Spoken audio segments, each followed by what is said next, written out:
Hi, I'm Dr. Lisa Thompson of drlisamthompson.com, and in today's video I'm going to share with you how to avoid the 16 most common YouTube live mistakes. This is part of our ongoing series of how to grow your YouTube channel on online business leveraging YouTube Live. But before we get into that training, make sure you subscribe to my YouTube channel because I've created a playlist where we've reviewed the following things we've talked about in this series. Why we use YouTube live stream, the requirements, 3 ways to set up your YouTube live stream, best practices, how to monetize, best hardware and software, how to grow your YouTube live audience, how to broadcast a webinar, how to plan your content, drive traffic, and get leads and sales with YouTube Live, and the benefits of using YouTube Live mobile streaming. Now, I've created videos around each of these topics, so if you just go to that playlist, you can watch those videos to get more in-depth training. As I mentioned today, we're going to talk about how to avoid the 16 most common YouTube live mistakes. Now, what we're going to do is we're going to break this up into what the mistakes are before doing a YouTube live video, during the YouTube live, and after the YouTube Live, as well as tips and strategies of how to avoid these mistakes. So before the live stream, first mistake is a lack of a great title. Make sure it's catchy and you have your keywords in it, because remember, YouTube is also a search engine, and it is going to become shortly the #1 search engine. It's about to overtake Google. So if you can have a keyword and you know what keywords your audience is typing in on YouTube, you can capitalize and get your live stream appearing at the top of the YouTube search engine. That's going to give you more traffic, more exposures. Bad internet connection. This is another big mistake. You want to do a test run by putting the privacy settings to unlisted and then check the sound and the lighting. Reboot your computer and also remove other gadgets that are taking up Wi-Fi connection space, or if you're on your mobile device, shut down all other apps so that you're getting, you're making sure that you are getting enough power for your live stream. If you're using a mobile device, turn airplane mode on and then the Wi-Fi connection. The reason you want to turn on the airplane mode is that if you're doing a YouTube Live on your mobile and you get a phone call or you get a text message or a notification from Facebook or Twitter, it's going to stop your YouTube Live video. It's going to interrupt it. So you want to make sure that when you have airplane mode on, those notifications are not going to interrupt your live stream. You also want to check your upload and download speeds if you are using your desktop or laptop by going to testmy.net. That's testmy.net to check your speeds. Bad audio. What you want to do there is make sure you've got good audio connections. So, you know, right now I have an iPhone 10 and the audio is excellent. But if you really want to have good audio, and especially if you're going to be a little bit into a noisy environment, I would suggest investing in a wireless butterfly mic. Okay, something that you can put right up near like your lapel or up on a collar so that you can be talking and people can hear you.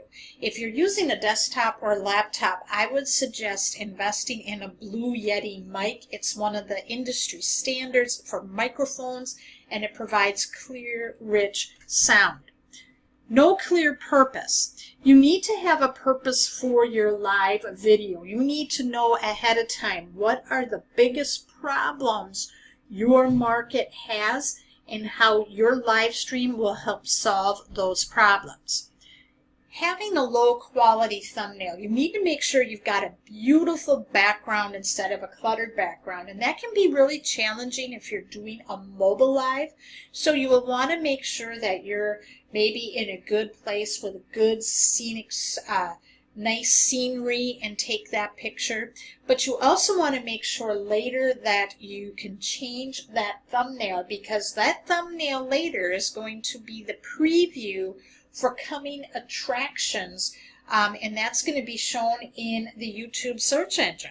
So what you could also do too is, if you know you're planning this YouTube live in advance, a couple of days in advance, you could go in and create that thumbnail ahead of time, and you can have that downloaded to your mobile device, so before you get started, it's ready and you can have it all set. Now, not switching to landscape mode for your mobile device. I can't tell you how many times I've done that, especially when I've done Facebook Lives. Most of the time, the big mistake is when you're using your phone or your tablet and you're going to do a live stream. When you're entering in like your title and your description, you always have it in portrait mode, and then we forget to put it into landscape mode. So best practice is you can start off in portrait mode to enter your title and description. But once you're done with that, immediately switch it to landscape, lock the landscape mode in, then take your thumbnail in landscape mode, and then you go live. Forgetting to add your title and descriptions. So what you can do here, if you don't want to sit and fiddle around with doing portrait mode, what you can do is, if you know ahead of time, go into Creator Studio, and then you're going to see a Upload Default setting on your channel. It's a little tab. You click on that. You can go in and you can add your description with your keywords in it and your URL or your link to where you want them to go, whether it's to get them on your list, direct them to a lead capture page or a sales page. And then when you go live, that will automatically be filled in for you. Okay, after you save everything in there, it's always going to be there. So when you go live, it's right there. Then all you need to do is just add your title, and then you're good to go. Not notifying subscribers. So a lot of times, even if people have subscribed to your channel and they're getting notifications from YouTube, most people do not enable that notify to come up on their mobile device, or they turn a blind eye.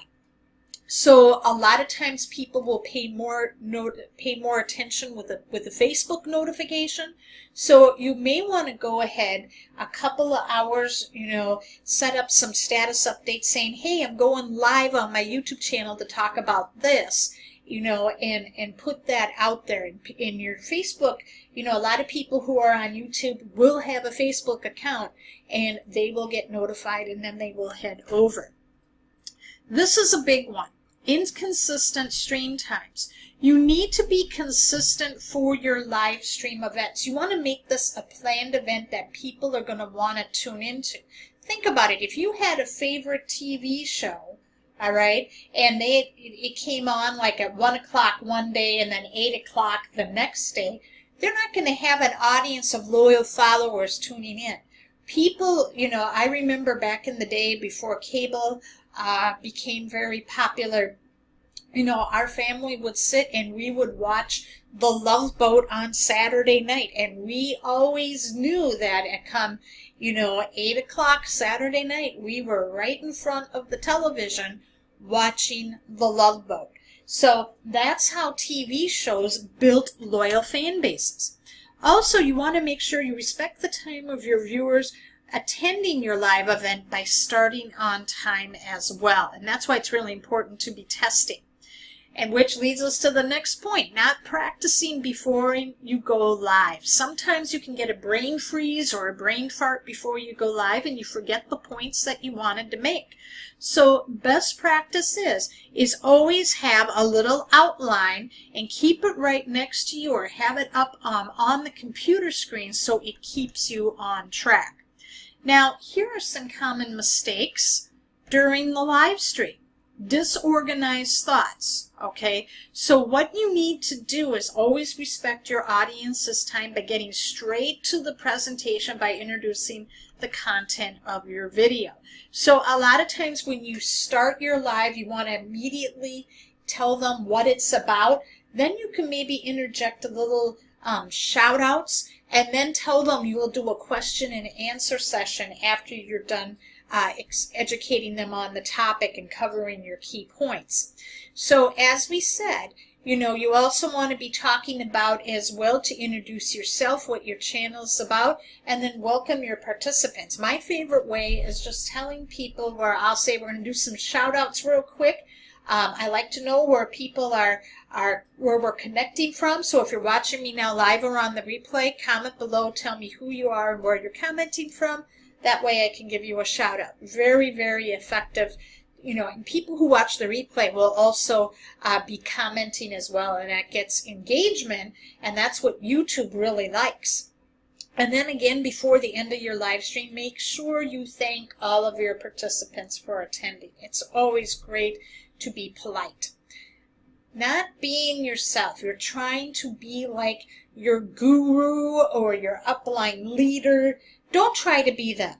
Be you and have fun. If you make mistakes, big deal. If your speech isn't perfect, so what? If your hair isn't right, whoop-dee-doo. Some of my best live videos that I've ever done have always been where I didn't have any makeup on. And I got tons of engagement. No audience interaction. One of the biggest mistakes you can make in your first live streams is forgetting to scroll through the live chat streams on your thumb, okay? And this stops the comments from disappearing on the live chat stream so that you can read them and answer questions. So before you end your live stream, make sure you thank the participants for attending and invite them to your next live session. Okay, this will make a big difference in your audience's experience. And what I like to do, I'll say, you know, thanks for watching. Make sure you tune in tomorrow for another edition of, and you tell them that. Okay, people love that. Then there's no call to action. All right, at the end of each of your live videos, you want to get them to either click the subscribe button on your YouTube channel if they haven't done so already. That's really important. That's, you know, when you tell people what to do, they will do it. Okay, and then you also want to get them on your email list. So you may want to offer a lead magnet and take them to a lead capture page where you will give them that lead magnet in exchange for their email address. That's another way to generate leads for your business. Now, after the live stream, one of the big things that we forget to do is a lack of optimization, and that means we need to make sure we're optimizing the title, description, and tags after they've ended. Okay, so we have to make sure we've got the keywords. We want to replace the thumbnail you took at the beginning of your live stream and upload to a customized one. Now, if you did a customized one ahead of time, you don't need to worry about that. Share your live stream on social media sites so it'll get more exposure. You can also repurpose your content by embedding it on your blog post or downloading the video and uploading it as a native video on your fan page.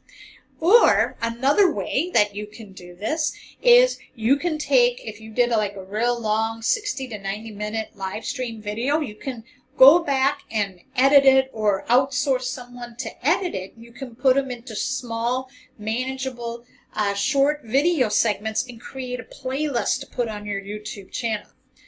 Did you find this video valuable today? If you did, I want you to leave a comment and share, and make sure you stay tuned for part 13 as we break down the YouTube Live mobile checklist. What you need to have in place before you start shooting your live video.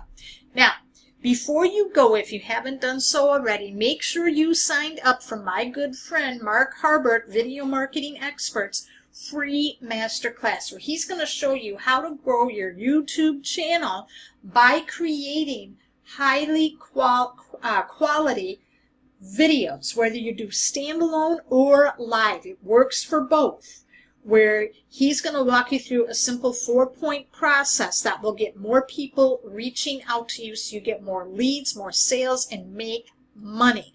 And just for registering, he's going to give you a $97 free gift, which is his 101 hot video ideas where you'll never wonder what to make about for a video ever again.